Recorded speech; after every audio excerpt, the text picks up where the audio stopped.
the operatic world has given you so much attention and so much acclaim for the different types of writing that you've done to present these stories. But it's clear that there is no formula for writing an opera.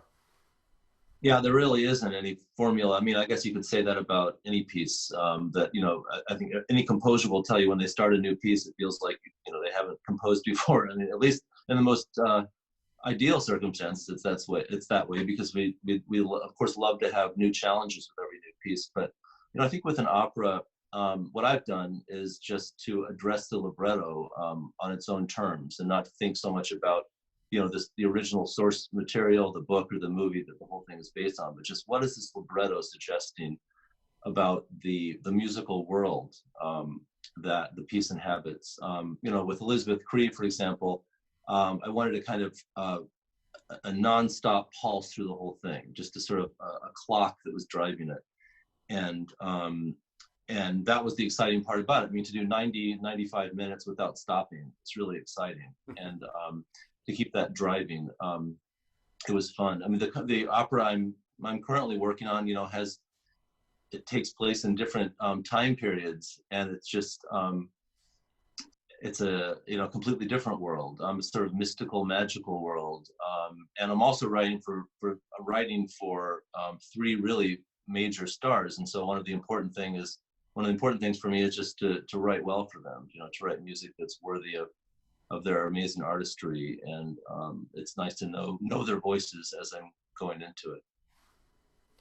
When artistic director of the Minnesota Opera, Dale Johnson, contacted you after listening to one of your symphonies in his driveway and said, "I'd like you to write an opera on Joyeux Noel or Silent Night," what were the first steps that started you on this path from Silent Night, Manchurian Candidate, Elizabeth Cree into coming projects? Oh, I just I didn't really know what I was doing. I mean, I just got the libretto in the mail from Mark Campbell, and thankfully the first scene had to do with music. It was a duet sung by the two of the main characters, who are opera singers, in a German opera house, and the Good style transition for you. the style exactly good. It's about music at least. The style was about Mozart, was Mozart or Gluck as the libretto, the stage direction indicated, and so it was fun for me just to dive into the world of Mozart. I thought it would be interesting to see if I could convince the audience that they were hearing like the wrong opera. Like, what is this? And Right. my initial idea was just to start in that world, but then I think Eric Simonson convinced me that we needed to start with a bang, like something to sort of get the audience to know that we were hearing, the opera was starting. So I eventually arrived at a very short fanfare, which is derived from the kind of main theme of the opera. And then Manchurian Candidate was a suspense opera. It was really white knuckles hanging onto your chair kind of writing as well. Yeah, I have to say, I felt in some ways emboldened by the success of Silent Night, and I sort of dove into Manchurian Candidate thinking, oh great, I can just adopt the same kind of polystylistic approach and it'll work. I'm not sure it did entirely. I mean, I think I'd like to go back to that opera and rework some things, but I think it was a little, in the way that Silent Night moved from style to style, I think made sense because there's so many what do they call it, diegetic kind of musics within. There's like Christmas carols and songs. Battle and yeah, very specific.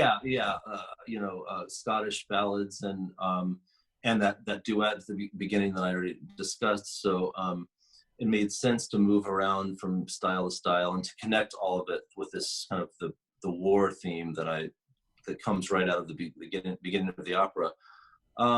But yeah, it just depends on the project. I think with every project, different things are demanded of the composer, and it's easy to kind of breeze through the libretto because you have so much information. You have all these words, and I just have to set the next line. No, I have to set this line, and just take a step back and slow down sometimes and think, well, wait a minute, what exactly am I doing with this scene? What connection do I want to make with another instance of this character in a similar situation? How does it change at this time? What do I do differently so that there's a sense of development? But it's such a challenge, writing opera. It's in the beginning stages, it's just a back and forth with the librettist, and the librettist needs are very particular. I need this information to be given to the audience. I need this line to be sung, and I need it to be the same as this line because I want them to connect the two. And it's all about the story. You can think, oh, great, everything's perfect, and then you give it to the singers, and their needs are different, and then the when the audience hears it, it needs to be something that they want to experience as music.